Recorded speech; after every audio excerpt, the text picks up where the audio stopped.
Hi, Ghosties. I'm Macy. And I'm Natalie. And that's Petey. Oh, good stretch. And if you had to guess, what would you think our favorite, or one of our favorite topics are? It's our most viewed video. I'll give you 3 seconds. The topic I want to talk about? Appalachia. Yes. You're right. It's Appalachia. You're right. So today we are revisiting Appalachia for the third, fourth time, maybe? I think so. I think it's been like 3. We haven't directly talked about it. It has come up in our listener stories so often. A lot, yeah. So, because we did Reddit Stories from Appalachia, part 1. yes. Then we did Listener Stories, Appalachia. We did. We did Legends and Lore of Appalachia. Oh. With listener stories. And now we're doing Appalachian Reddit Stories Part 2. Terrifying stories from Appalachia. I'm very excited. I texted you today. We were supposed to be doing a different episode today. I have a whole other episode ready for who knows when that'll happen. And I said, let's do that. I was just really feeling In the vibe. It's spooky. It's October. I just want to be frightened. Well, I think you will be. So I took several hours and scoured Reddit for some of the most chilling stories that take place in Appalachia. Also, we're trying out new mics. We got stands, but they looked a little weird, so we're holding them for now. Be patient with us. Until we can kind of rearrange things. We want to redo the set. We want to, elevate, and this is step 1. Yes. Is new mics. So, I'm excited. Our tea today is Muddy River Conjure, Touch of Earl Grey, sent in by one of you guys. So thank you. Yes. And I'm excited. It's a very dark tea. I didn't expect it. It's like black. Do you see it? It's dark. Yeah. So. Love Earl Grey. So. Me too. Even if it's a touch, I'm fine with it. Same. So, let's go.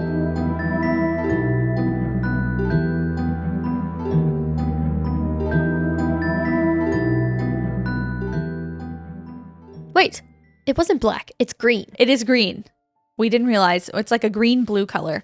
It has Earl Grey tea, lavender, dried blueberries, butterfly pea flowers, and cornflower, which is, the butterfly pea is what, you add citrus, you add lemon, and it changes colors. It makes it like a purple color. Yeah. We're going to have to try this again in clear mugs with lemon. Magic tea. We've had that before, the magic potion. Yes. Very I liked cute. it. Very cute. Story number 1. This one takes place in a, we'll just call it a strange town. Okay. Some friends and I were bored in college one night, and I was borrowing my dad's car for the week, so we decided to drive over Fond Mountain in southeast Kentucky because none of us had been down that road before. It was about 3 a.m. when we got to the top and started coming down the other side. At first, we saw what looked like a large cat about the size of a mountain lion, but it was running through the woods on 2 feet. We drove as fast as we could to get to the next town, which was Clearfield, Tennessee. When we get into the town, there's a street light on either side of the street at the city limit sign. The lights looked like they were floating back and forth across the road, switching places. As we drove through the town, we saw 2 men putting what looked like a body bag in the back of a van. At this point, I floored it and found the first open gas station I could find to get directions back. I still have no idea what we saw or why.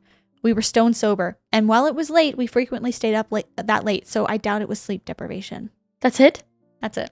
Okay. Where were they? The running on 2 legs thing scared me immediately. Yeah. I was waiting for the build up, and you just came at me with that, and I was, oh no. I know some animals will go back on 2 legs, but it's usually to intimidate, or they're reaching up for something. They don't run. They're not running. That's freaky. And then the body bag. That almost feels like they just crossed into another dimension. Did you call the cops? What is the body bag? Yeah. Maybe you should have called the cops. I didn't even think about that. I just thought about getting out. All right, story number 2. I was camping near Rosman, North Carolina with a few friends, but I was in my own small tent. I was sleeping in a bedroll. Well, I'm not sure what time it was, but at some point in the middle of the night, I woke up outside of my tent. I was extremely confused. I was still in my bedroll, and the pillow I was using and my water bottle were still in the bedroll.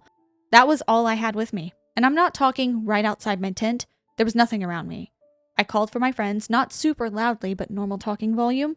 And I couldn't really go back to sleep fully because I was kind of startled and unsettled, and it was pitch black. So I didn't want to venture too far off alone. So I drifted in and out of sleep for the rest of the night. The sun came up, and I realized I was at the bottom of the hill from which we set up camp. I was up and about before my friends were, so I headed up the hill, and my friends were still asleep, but one was missing. I woke up my friends, and soon we all found out the exact same thing happened to the missing friend. We were all so confused. Neither of us had ever had any history of sleepwalking. My friends swear they didn't pull some prank. It was just odd all around, but we were all unharmed.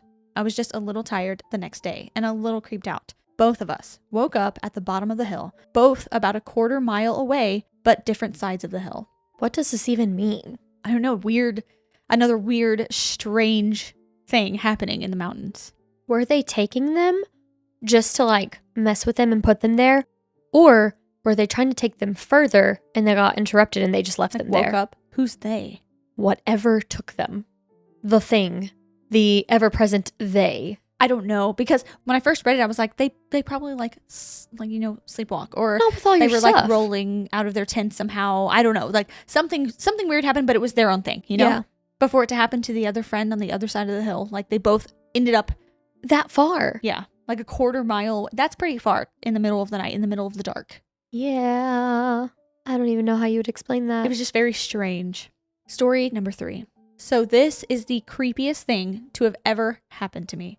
I recently purchased a small farm in Southwest Virginia, Springville to be exact. A little backstory on me: I'm from the area, went to a local high school, spent 5 years in the army and deployed into Afghanistan. I've been married for almost 10 years. Anyways, my farm is in a small community. My land is about 20 acres of forest connected to a small mountain, with the surrounding land being hundreds, possibly even thousands of acres of heavily forested wilderness and small areas for cattle to graze. Since I moved into this place, I got this odd feeling that something was watching me when I would go outside at night, but just shrugged it off as nothing and kept doing my thing. Well, about a week and a half ago, I'm outside about 4:30 a.m. getting ready for the day when I start to hear what sounds like someone speaking, but just outside of range where I would be able to understand what they were saying. Naturally, I assume someone's trespassing, so I grab my gun and walk into the tree line to see if I can locate them. Keep in mind, it's still pitch black outside. I see at the top of the mountain, a 500 to 600 foot tall hill, a light that I assume is the headlight or flashlight of said trespassers. I immediately shine my light at them and yell at them. They are on posted property. The light continues to move about the woods like whoever controlled it didn't hear me or see my light, so I grab my dog and start to head up the hill towards them. The forest is pretty dense and it's pitch black out, so I was making slow progress. Well, when I got within, say, 150 feet of the light, it cuts off. I immediately yell, "This is private property," while slowly walking to where I saw the light turn off. I walk maybe another 100 yards, scanning the trees with my headlamp, and I lock on 2 big, green, glowing eyes and immediately freeze. Me and these eyes are locked on one another, and I notice however I move, this thing mimics it perfectly. It mimics my movements in real time with absolutely zero lag. I move my head to the left. So does it. Perfectly. This trips me out and I say out loud, "Is that a mirror in the woods?" Completely perplexed at how it mimics my movements, and I kid you not, this thing shakes its head no. I immediately almost pee my pants and get this overwhelming sense of dread that washes over me. I immediately put my weapon on my shoulder to say out loud, "If you come in my direction 1 inch, I'ma smoke you." As you should. As you should. This thing immediately drops down behind brush and I lose sight of it. I rack my weapon and it pops back up. I say out loud, "I'm back down this hill and you do whatever you were doing." This thing looks at me for another 10 seconds or so, then out of nowhere, bolts to the right, my left, over the hill in what sounded like an attempt to flank me. I immediately begin backing down the hill fast as I can, fighting the urge to turn my back to where it was and sprint down the hill. Needless to say, I make it home, go inside, and lock my door, absolutely shocked at what just happened. The crazy part is my dog never once acknowledged this thing. It was like my dog couldn't detect it at all. This thing looked like a 7-foot tall, skin and bones human with a honey spine that ran on all 4s. I've racked my brain trying to figure out what it was. Maybe a sick bear? A sick person? Literally nothing makes sense. Whatever it is sick. I don't know if it's actually physically sick. Yeah. But it's sick. It's sickening. Oh my god.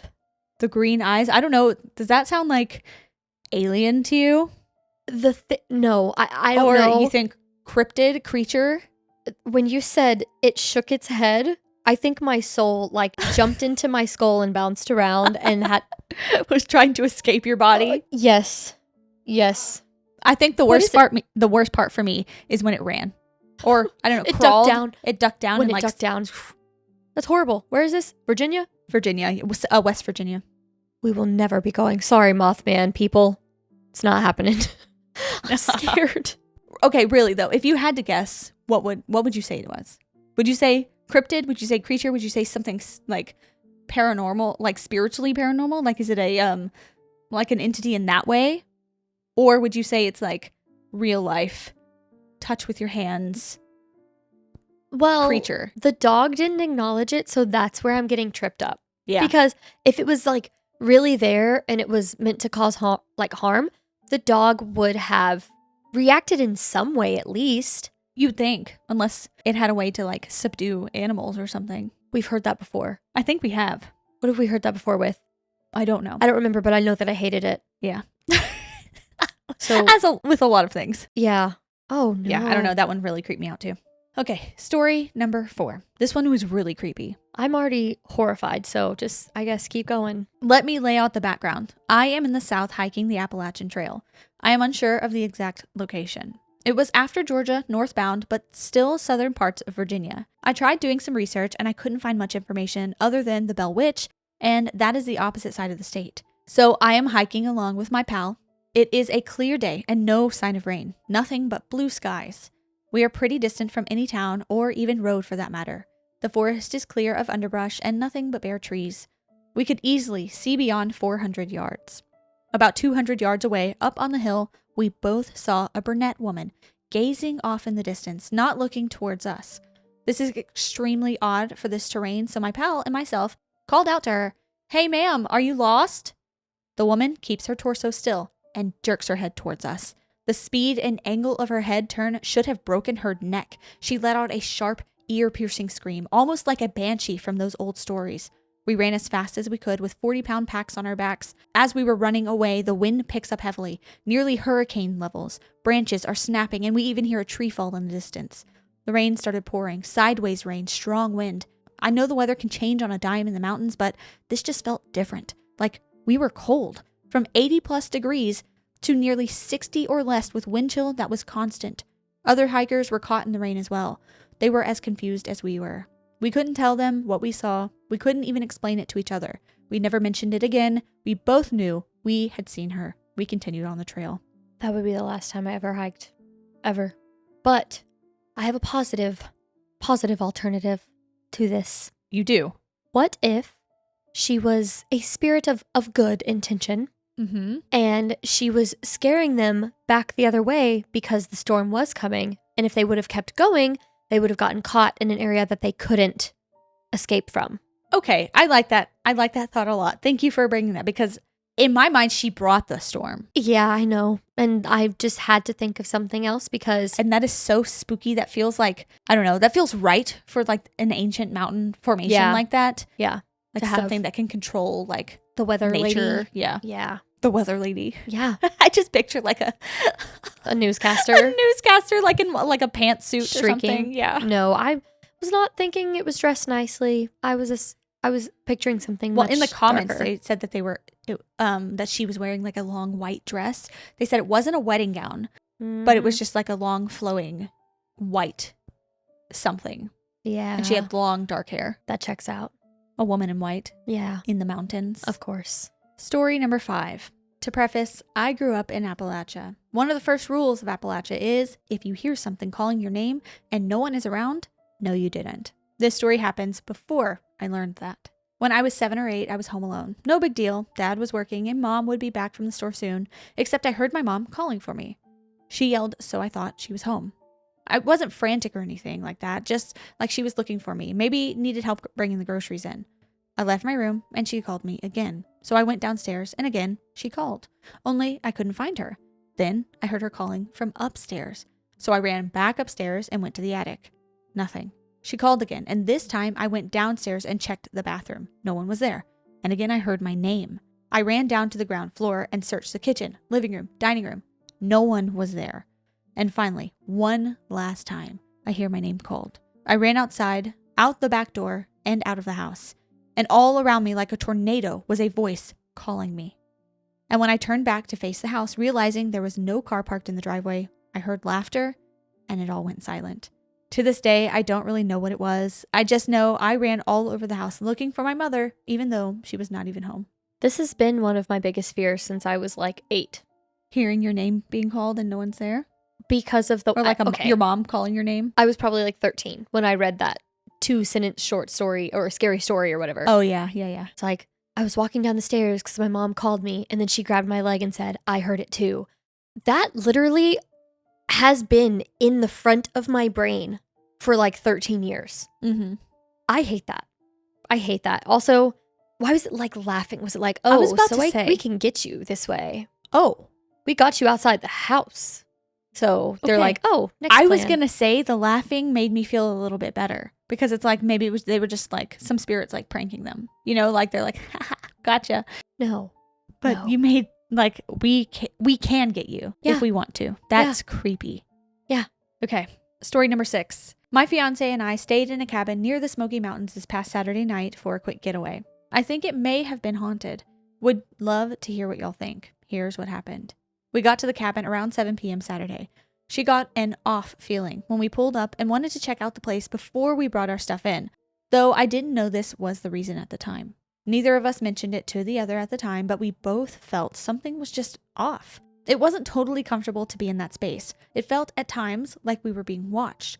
We both chalked it up to being in a remote area in a cabin with so many windows without blinds or curtains, and we were also sleeping in a loft that was pretty visible through 3 sets of windows. We chilled in the hot tub that night after dinner. Both of us kept stealing glances inside for some reason, but still hadn't mentioned anything to one another.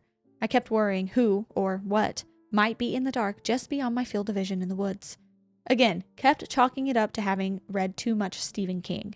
I found out later that she swept through the cabin while I was covering the hot tub back up because she had an uneasy feeling like someone was inside. Later, when we went to bed, she was more anxious than I've ever seen her. She's intuitive, so I was getting spooked too at this point. She didn't want to freak me out with the ghost stuff, so she only mentioned out loud something about worrying about someone breaking in. I started dozing in and out eventually, and all of a sudden she was sitting up, shining her phone's flashlight towards the wall and couch opposite the bed. At the time, she said she had spooked herself, looking at the stacks of pillows. She told me later she thought she saw something over there watching us. We doze back off. She wakes up drenched in sweat and goes back to sleep. Around 3:30 a.m., we're woken up by the loft's fire alarm. It beeps loudly 3 to 4 times over the course of maybe 5 to 10 seconds at most before abruptly stopping on its own. The kitchen smoke alarm doesn't go off. We hop up, get dressed, and start turning on lights to see if we see smoke. No smoke at all, but we both smell a distinct burnt smell like that of electrical wires that are being melted. The smell goes away within 5 minutes of us being awake, but we can't find a source of the smell and it never returns. My original thought when the alarm woke us up was that someone was trying to lure us out of the house. I'd felt so uneasy and so watched since we got there. We turned on the outside lights and peeked out. No one was there that we could see. I'm starting to think this might be supernatural at this point, but don't want to freak her out or myself any more than we already were. Nothing else happened, but we both felt watched and uneasy the rest of the night. We stayed awake, packed our stuff, and waited out the rest of the night downstairs. There were a few freaks and other noises, but I know cabins tend to creak a good bit since they're made of wood. I was sitting to where I could see the loft, and I couldn't shake the feeling of something being up there. We got the hell out of there as soon as there was enough daylight to see our surroundings while we packed the car. I was just going to say, there's no way you stayed there because even the first, I feel like someone's watching us in this room, we're in the car. Really? Yes. Yes. Oh, okay, I never. understand them saying. I understand them staying because you spend all the money, you make preparations, you're going on vacation, you're like, maybe I'm just paranoid. It's probably fine. You're talking yourself down. You're trying not to scare your fiance. Me personally? No. I'm scared. No. We're not staying here. We're getting in the car immediately, going to sleep in the car somewhere far away, like at a gas station, and then we'll just come back and get our stuff in the morning. I'm Oh not my joking. God. You would want to go outside. You know how SpongeBob runs to the dumpster? He's like, yeah. Yeah. That's how I would be running to the car. Okay. And diving through the windshield and we'd be gone. Yeah. That's horrifying. I thought at first, oh, cute loft. Mm-mm. Didn't like the windows, but whatever. And then no, not through all of that. I would have to, if I was going to stay, I would have to be barricaded with my back to the wall and just on alert, Yeah. What do you think about the The alarm going off. Trying to make them go outside. Yeah. That's really scary. But they said that the fiance felt like something was inside. Watching them. Yeah. And like whenever the writer was putting the tarp on the hot tub, Like they went around checking. the fiance went inside and was looking around. Yeah. Because if it was Maybe inside, it was like, get out of my house.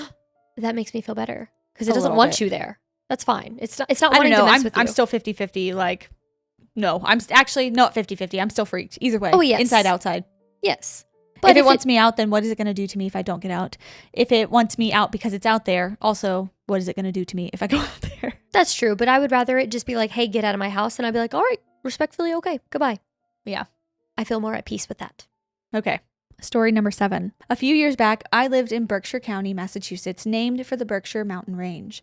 The Berkshires are actually a sub-range of the northern Appalachian Mountains, and I assume if you spend any time in paranormal spaces like this forum, you know weird things happen in the Appalachians. I guess I figured since I was so far north, I was safe from the usual appy haunts, safe to whistle at night or walk the woods alone or not close my curtains after dark. I was wrong. We don't even live anywhere near the Appalachian Mountains. I'm not doing any of that. Even here, yeah. No, not even in Texas. It's No. not happening. It was either late summer or early fall of 2020, and my fiancé and I were leaving the tiny suburb where we lived to go to a nearby bigger city for cheaper groceries. In order to get there, we had a 20 to 30 minute drive, the first leg of which was through a heavily wooded, hilly area. It must have been around 6 or 7 during the evening, still bright out and well lit, though visibility was poor because everything is lush green bushes and trees. We were driving up a hill road with a couple of houses, both sides of the street full to bursting with plant life. The green was super dense and impossible to see into. It was warm, so we were driving with the windows down. As we got to the top of the hill, we heard a strange noise. My partner and I both grew up surrounded by woods and wildlife, so we know deer when we hear them. Some people who are unfamiliar with deer might think that they're serene and totally silent, but when deer want to be loud, they can make some haunting sounds, especially if it's a male calling long distance. It's like a long, booming honk, like a war horn. Think in the family of a bagpipe, but with an edge that clearly marks it as animal instead of mechanical. Anyways, we recognized it as a deer, but it sounded wounded. The honk was distressed and wobbled at the end like the deer was losing strength. Unfortunately, people speed in the area, and it wasn't unbelievable that some jerk had hit a deer and drove off without calling animal control or helping in any way. We couldn't see any skid marks, blood, or a body on the road, so I asked my fiancé to pull over into someone's driveway so I could check the dense foliage on the sides of the road. Deer like to hide themselves and hide their babies, and I, a bleeding heart animal lover and also an idiot, was on the verge of panicking about how we were going to help this injured baby deer. I was already making plans to visit the veterinary hospital in the area that kept late at night hours as I began pushing aside brush and looking around. A bleeding heart animal lover and also an idiot is also how I would like to be Described. Yes. I think that's a good description of me. I've never interacted up close with a deer, so I was making soft little come here kitty sounds, cats being my only reference at the time. I searched the bushes on the side of the street with the houses, which was slightly less dense because of the driveways, but I found nothing. I checked both ways and crossed to the heavier wooded side and began looking there. I don't have the best eyesight to begin with, so sorting through the green was difficult, and it took me some time. My fiancé was busy speaking with the homeowner of the driveway we were parked in. He had come out to see if we had an accident or flat tire and if we were okay. Luckily, I heard a rustle. My heart dropped as I realized it was right against the edge of the road, in the very first row of bushes. Not an ideal hiding spot for a deer, which meant the poor creature might have been in worse condition than I thought if it couldn't drag itself deeper into the foliage. I moved downhill, towards the sound, placing myself right at the crux of the road's turn, a blind corner. The rest happened so fast, but for me it felt like slow motion. I bent down to move some branches aside where I thought the rustling had come from, hoping that the animal wouldn't run or try to jump at my face. I was so entranced with finding it and helping. I wouldn't be able to live with myself if I had left a hurt animal behind. I finally cleared the bottom of the brush, seeing the ground with its leaf litter. Baby deer camouflaged nicely into fallen leaves and dirt, so I stared into the space hard. But there was nothing there. No shape, no eyes, no movement, just dirt. Still, I felt compelled to stay there, in that position, back to the road. It felt like if I just looked long enough, the deer might appear in front of me. What actually appeared directly behind me was a speeding minivan, taking the turn way too fast. There are no sidewalks on this street and no guardrails. There was just the blind turn, a bad driver who couldn't calculate right, and me at the edge of the road, not looking. I heard the van, and that alone forced me to rip my eyes away from the bushes. I threw myself out of the way of the van and into the leaves, tripping backwards until my back hit a tree that steadied me. I had been only a moment and a few inches away from being absolutely creamed. The van didn't even stop, didn't acknowledge that they'd almost flattened a person. My fiancé called for me. The search for the deer, which we hadn't heard call again since we first pulled over, was too dangerous to continue. I looked both ways about 1,000 times, panicking, and jittered my way over to the safer side of the street and the driveway we were in. We got back into the car, listened a moment more, and then left on our grocery run. My fiancé could tell something had happened, and I believe they had suspicions that something other than just the car spooking me had occurred. I didn't want to talk about it. We were still driving through the woods. And we'd have to drive back this way on our way home. I kept it to myself, the pull I had felt, the hypnotic way I could have spent hours looking into that hollow in the bushes, the way I felt so sure I would find the injured baby I was looking for if I'd just stay right there, in that spot. The way I was sure now, as we pulled away, that there wasn't and had never been an injured deer. Something called me to that spot, and I ignored all the Appalachian advice I had ever heard. I answered, and I almost ended up a smear on the pavement for it. I don't know why whatever was there wanted to cause someone's death. I don't know why I was able to avoid it succeeding. I don't know a lot of things about the motivations of the old things that live in the Berkshires, what they are, why they do what they do, if they hate us or if they're just hungry. But what I do know is they exist. They're dangerous. Every bit as dangerous as their southern cousins. The northern Appalachians may not be as popular of a topic, but they're no less old, wild, or vicious than the southern counterpart. I guess I'm posting this because I want people to know that, to remember that. These mountains are older than bone, older than the rings on Saturn, and things just as old exist here. If we lose sight of that, if we think some miles of distance and a different state boundary protects us, we are walking into a trap with eyes wide open. Be careful in the Berkshires, be careful in the Appalachians, wherever you are on them. And if you hear something call to you, no, you didn't. I've never heard anything like that before.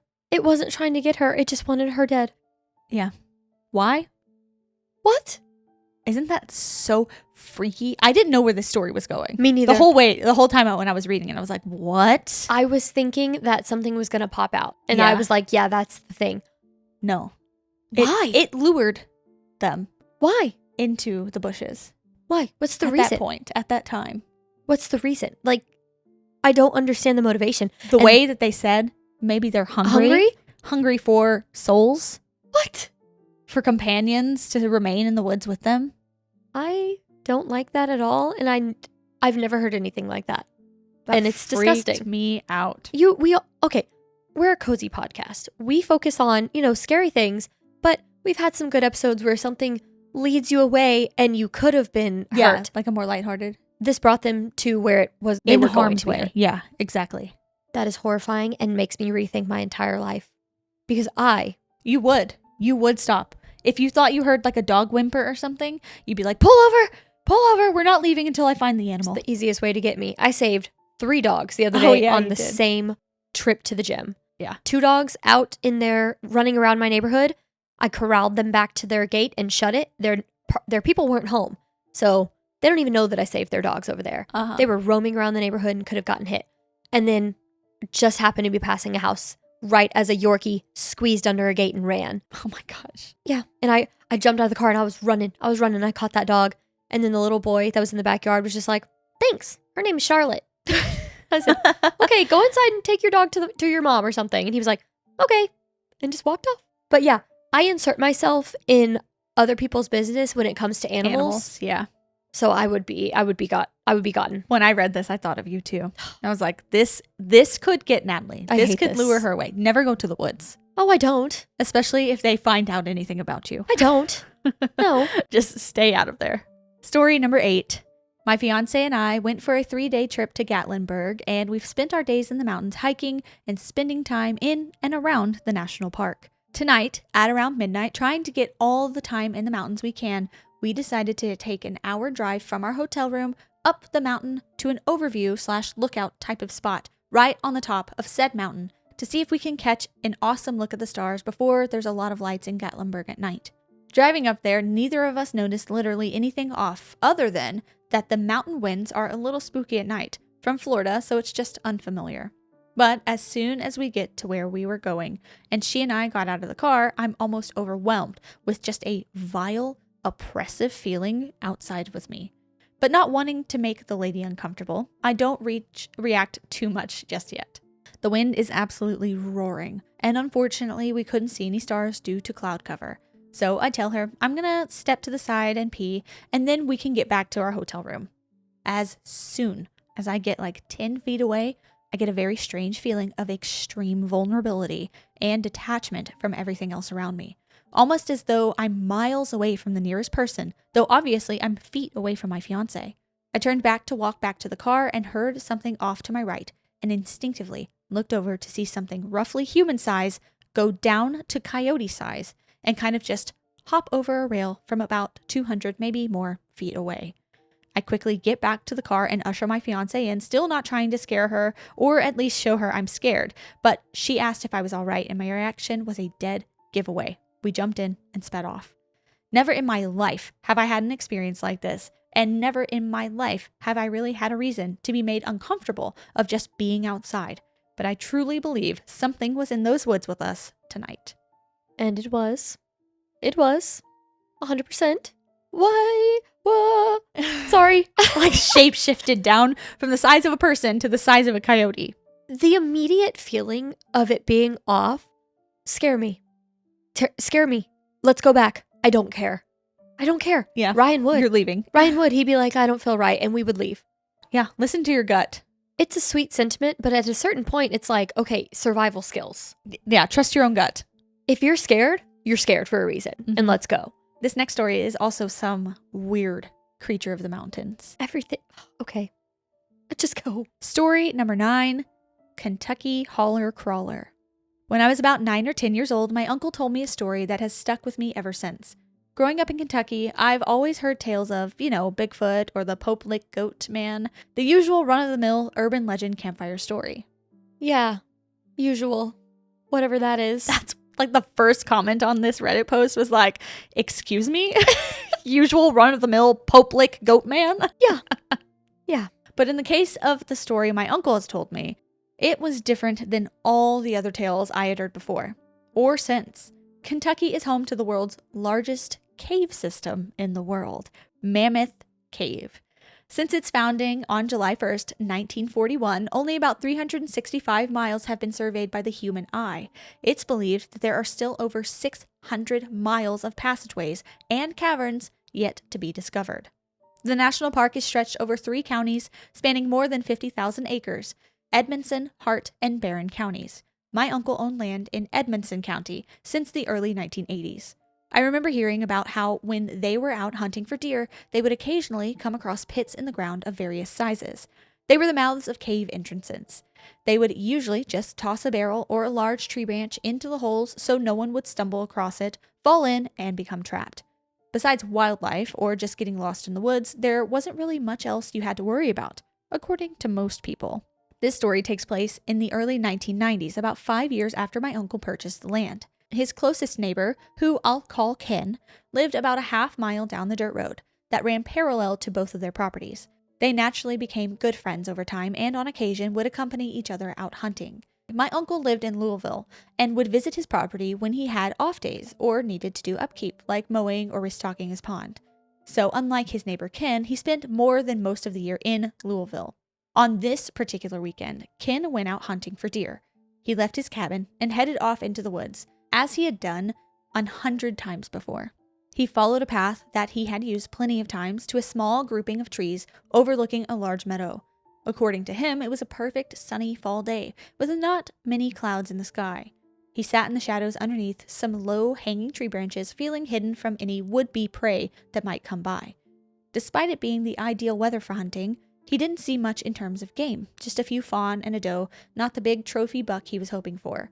He had been entertaining the idea of just grabbing his gear and heading back to the cabin, but not wanting to go home empty-handed, he decided to stick around for a little while longer in hopes his luck would change. His chest fluttered when he looked across the meadow to the left and saw movement in the tree line opposite him. He pulled his rifle to his shoulder and looked down the scope. The thick trees and foliage at the edge of the tree line prevented him from getting a good view of the animals in his sights. From what he could tell, he was heading towards the edge of the woods. He just had to be patient. When it stepped out of the shadows of the trees about 50 yards away and into the clearing, he knew almost immediately he wasn't looking at a deer. He tried to keep his hands from shaking his rifle as he desperately tried to identify exactly what it was he was looking at. He described its body as that of a panther, but the upper torso, where the shoulders and neck were, sat noticeably higher than its lower back and hind legs.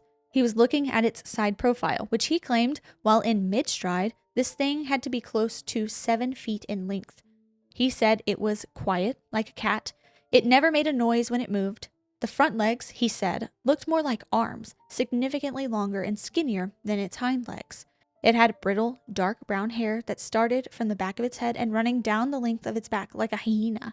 He also claimed that the creature's skin looked waxy, almost like a chimpanzee's skin. Dark brown, almost black. Its face was long like a dog's, but he said he noticed no ears. He said the corners of its mouth ended by the neck where the ears should be.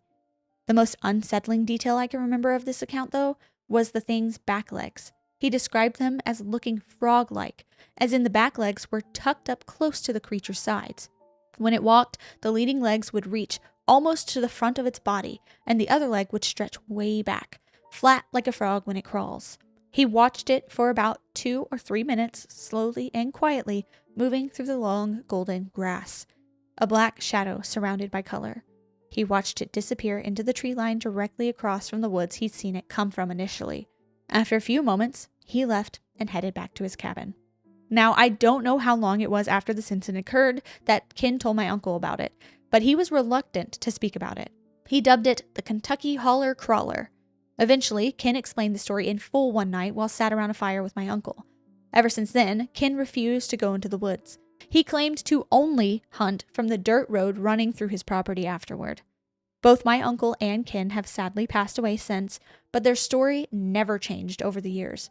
I even had my uncle retell the story to me a few years back, just so I knew I had all the details right. Maybe this was just another tall tale used to scare me and my brother when we were kids camping on my uncle's land, but I know one thing for sure. He was an honest man, and his eyes told the truth when he would tell me that story. He had his fair share of unexplainable instances as well. I'm sure anybody would after frequenting a cabin in the middle of nowhere Kentucky for over 30 years. The thing that keeps me up at night, though, isn't the thought of the creature. It's the thought of where it came from. Who's to say this thing didn't crawl up from the caves, spanning hundreds of miles in every direction? Hidden from civilization, thriving off the ecosystem. Nothing is impossible when it comes to nature. Nobody really knows for sure what is out there in the dark. I forgot this started with the caves. Yep. It's a cave creature. Yep. You know how I feel about caves. I don't like them. I know, as soon as I read cave, I was like, I don't care what the rest of this story is. I'm putting it in for Natalie. Oh my god. Caves and the ocean. Leave them alone. We don't need to know. We don't need to explore. No. Just let it be. Story number 10. I was on a trip driving back to Michigan from Florida with some friends.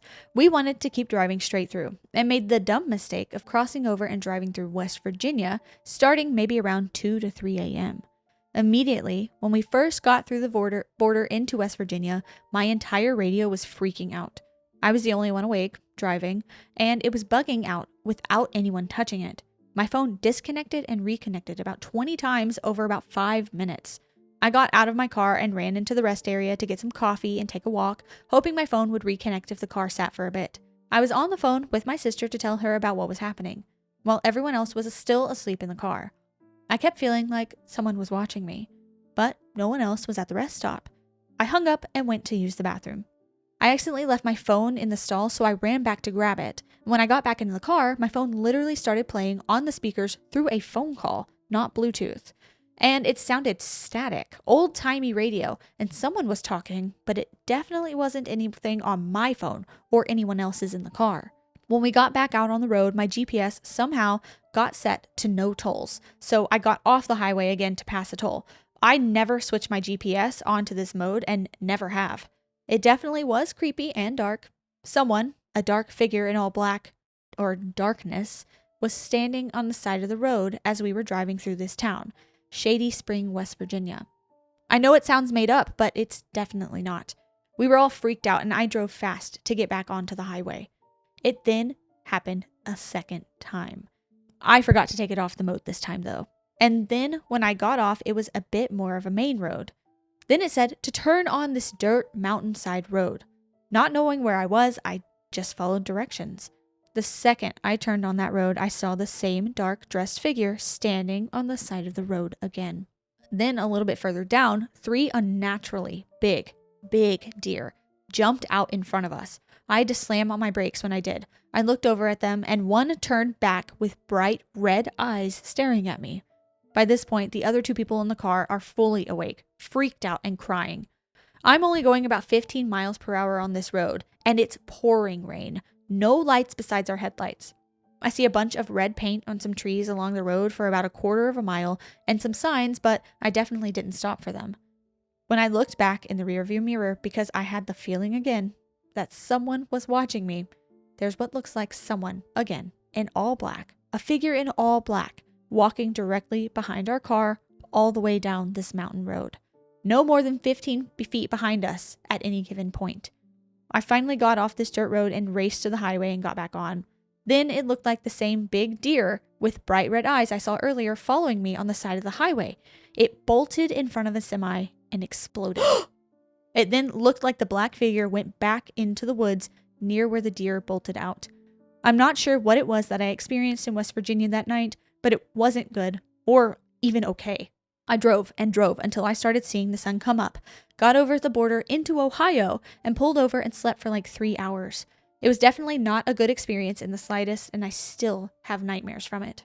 I don't like the use of the term exploded.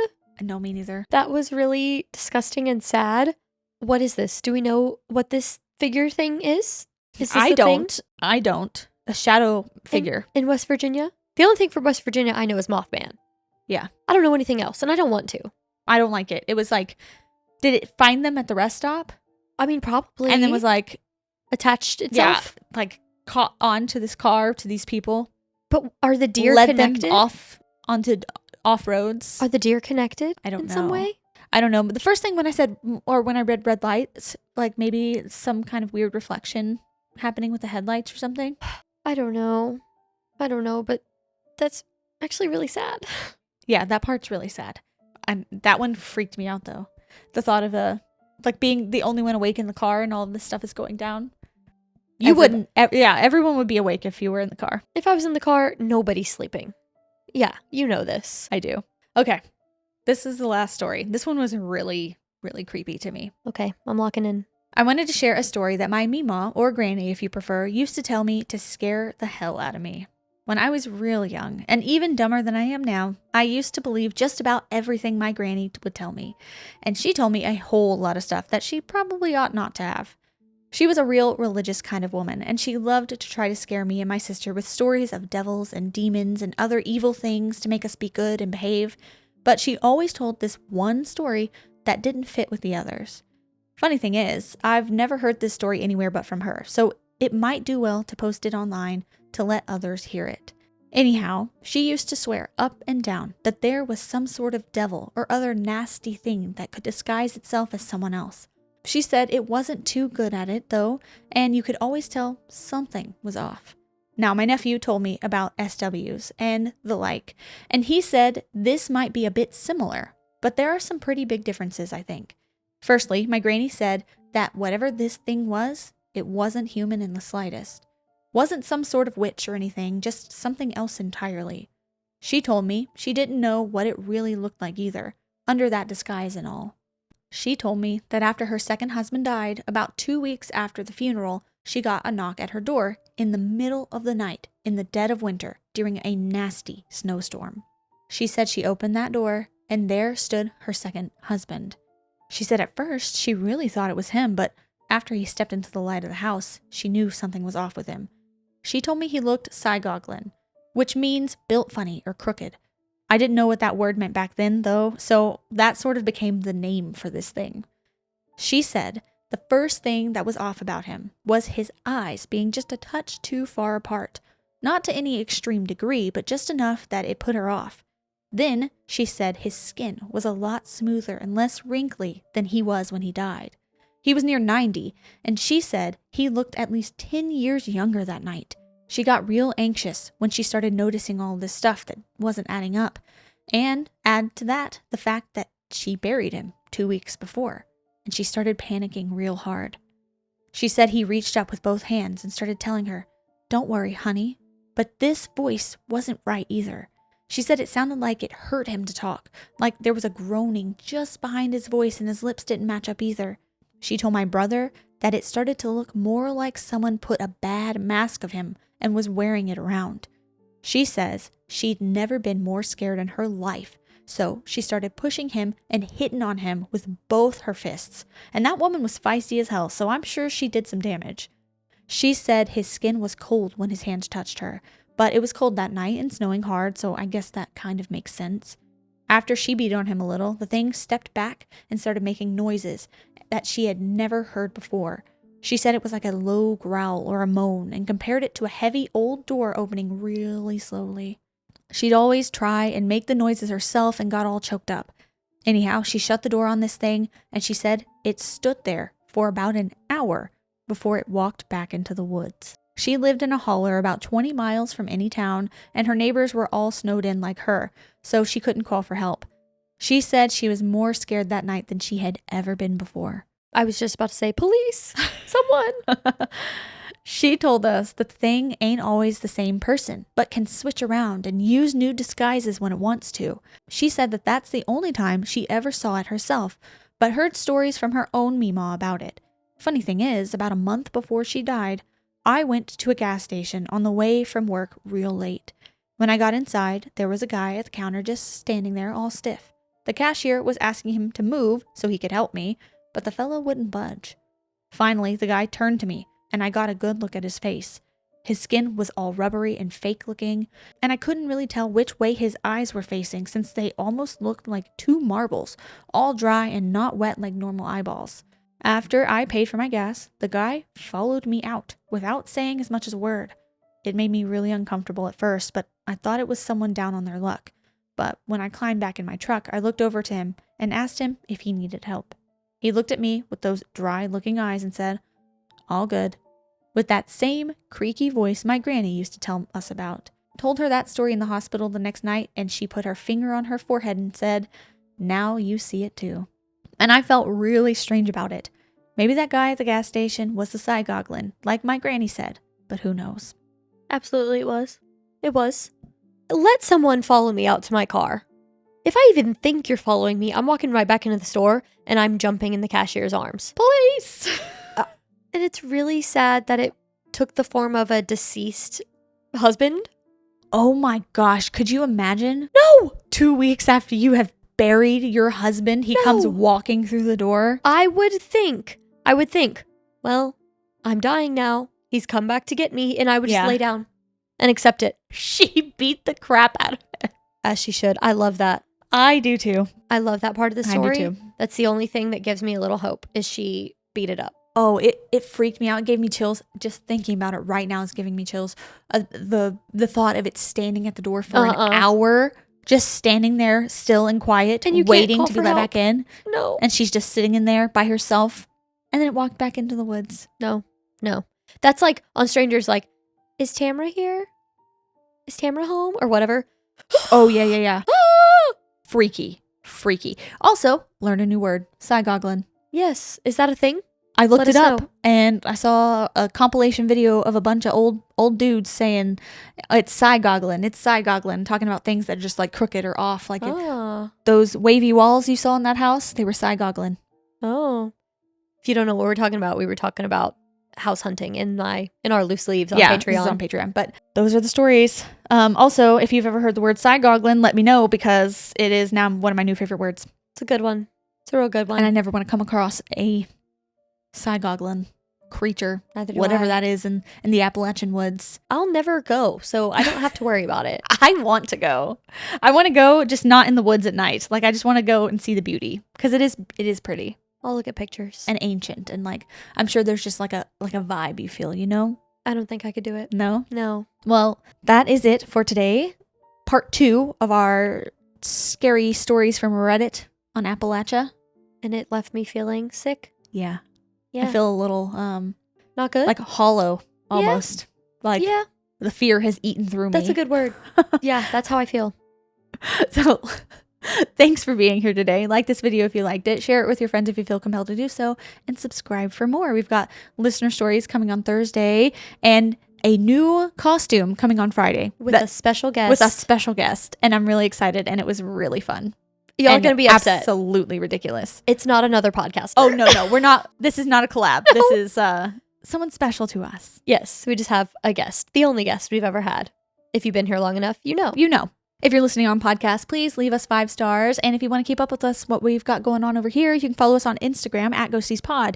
We also, like we mentioned, we have a Patreon, patreon.com/Ghosties, where we have an extra episode this month. It's over the Villisca Axe Murder House. It was dark. It was a dark one, but it was very interesting, very intriguing. We also do Loose Leaves every Tuesday where we just chat. That's my favorite part. About And I random like things. making the thumbnails. The thumbnails are the best. Glad that some people appreciate it. Shout out Marth specifically. Marth appreciates it. Yeah. So you can go join us over there at Patreon. Other than that, we will see you on Thursday. Goodbye.